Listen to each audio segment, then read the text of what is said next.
Day 1. Your kitchen is a computer. Welcome to your quantum cooking journey.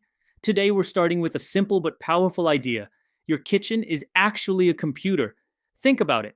What do classical computers really do? They perform computations and manipulate information. Now look at your kitchen. You have ingredients, that's your data. You have tools like knives, pans, and mixers. That's your hardware. You follow recipes. Those are your programs. Just like a computer combines data to create new information, your kitchen combines ingredients to transform them into something completely new. A carrot becomes soup. Raw data becomes a chart. Both kitchens and computers take inputs, process them through systematic steps, and produce outputs.